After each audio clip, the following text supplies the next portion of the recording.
My mom abandoned me as a kid, started a second family, and now wants my help to pay for my sister's medical bills. My parents had me at 16, they were both in high school. After I was born, my dad dropped out to work full-time and take care of me, so my bio mom could stay in school.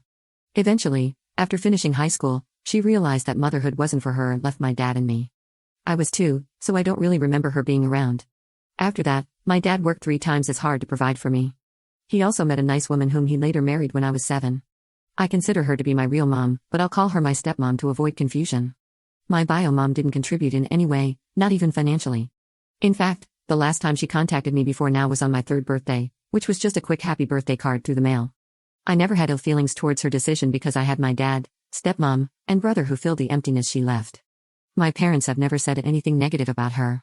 Her leaving me was not something I thought about every day, so you can imagine my confusion when she reached out on social media to talk. I thought about it for days before I agreed. We met in a restaurant for the first time in 25 years.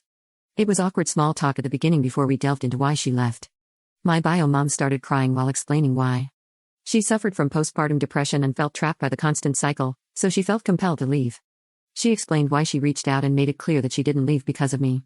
Of course, I sympathized with her, as I saw my stepmom go through postpartum depression with my brother and saw how much it affected her.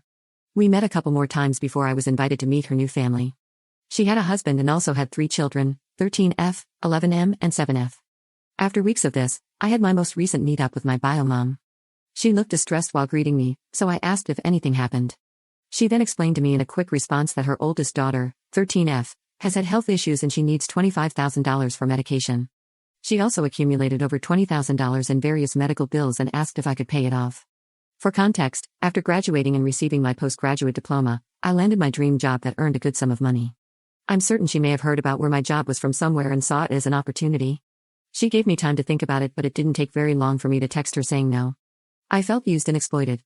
She never wanted to meet me, she just wanted money from the child she left to help the other child that she loves. After giving her my response, I was soon bombarded with text messages from her husband telling me what a nasty piece of work I was, followed by more texts from my bio mom about how I'm so cruel for not helping out my sister due to my grudge against her. And then, to top it all off, I was getting some messages from family members from her side of the family questioning why I'm being so difficult. I've learned more about what was happening in my bio mom's family. First of all, I questioned why she had 3 more children despite her postpartum depression. It turns out that she and her husband found out early on about the severity of their first daughter's illness. They had 2 additional children, 11M and 7F, as savior siblings for their oldest daughter's medical treatment, but neither of them were matches. How cruel is that? I've currently blocked her and her husband. I didn't go into this expecting to reconnect with my bio mom. That wasn't the plan. I already have a mom, and I didn't need another one. I just wanted to give her a chance to explain herself. I never wanted a mother-daughter bond, just to be cordial or friendly. My family supported me in meeting my bio mom, and I didn't blindside them. I'm happy with my own family and don't need her to complete it. It's not her leaving that bothers me, it's her current actions. But even through all that, I will sympathize with her only on the basis that she suffered from PPD. When my bio mom left, my grandparents and biological aunt stood by my dad. They raised me alongside my parents. They say she's always been mentally unstable and manipulative. I feel bad for my half-sister, but I can't give her the money. Sometimes I wish I had ignored my bio mom from the beginning.